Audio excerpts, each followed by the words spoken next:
One of the most important things you can give someone is your time. You don't realize how important just a little bit of your time is and how much it can make a difference. What am I asking you to give your time to? Helping the homeless. According to homelessstatistics.net, found in an article from 2011, at any given time there are 700,000 homeless in the U.S. 60% of those are single males. I hope that these statistics alarm you as much as they do me. Homelessness does not have to be permanent for some people if you could at least donate your time.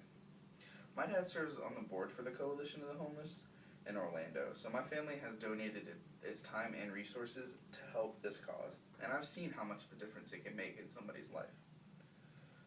I want to convince you to help the homeless by showing you the need for help, just how easy it is to give, and how exactly you can help. First, let's talk about the need for your help. Homelessness is a result of lack of affordable housing and low wages, loss of income or employment, domestic violence, and drug and alcohol addiction or mental illness. When I accessed the website for the Coalition of the Homeless of Central Florida, I found that this last fiscal year, the shelter provided over 245,000 nights of shelter to the homeless. On any given night, 32% of those that they served were children, whose average age is 8. They're able to help around 750 people each day. In order to help these people, the volunteers are needed. The Coalition's goal for 2012 is to engage 25,000 volunteers in service. The need for help is very obvious, so here's what you can do to help out. Volunteering to help with homeless is a very easy process. Anybody can volunteer, and your different skills can be used for different things. Long-term and short-term volunteering are both needed and helpful to the organization. In order to start volunteering, a few easy steps need to be taken. First, fill out a volunteer application form, and then attend the volunteer orientation that is taught by current Coalition staff. Now that you know how to start helping, you should know what and who you're helping. While on the Central Florida website, I found that their goal is to not only provide a safety net for the homeless, but to also get them back on their feet. Through the help of their volunteers, they successfully run 2 separate locations.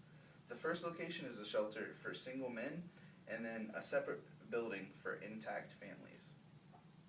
The second location is just for women and children that come from an abusive relationship. These locations are not permanent, but only a temporary transitional housing until they can get back on their feet. They return their residents back to society through 3 steps: counseling, job training, and educational programs. Now that you know what the Coalition is all about, here's what you can do to help. How you can help. There's many places that need your help to accomplish great things, and the Coalition is one of them.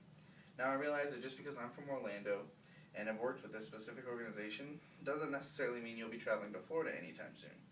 But this is a national organization with branches in almost every major city across the United States. You can go to homelesscoalition.org and find information there, or you can go to the headquarters located in Chattanooga and talk to the executive director, Karen Blevins. If your schedule is already full and you can afford it, monetary donations are always welcomed, and it is a tax-deductible donation. You've been presented with the need for help with the homeless, what is being done to help them, and where you can go to help them. With just a donation of your time, you can help a homeless person or family get back on their feet. I'll end with a quote from Winston Churchill. "We make a living by what we get, but we make a life by what we give."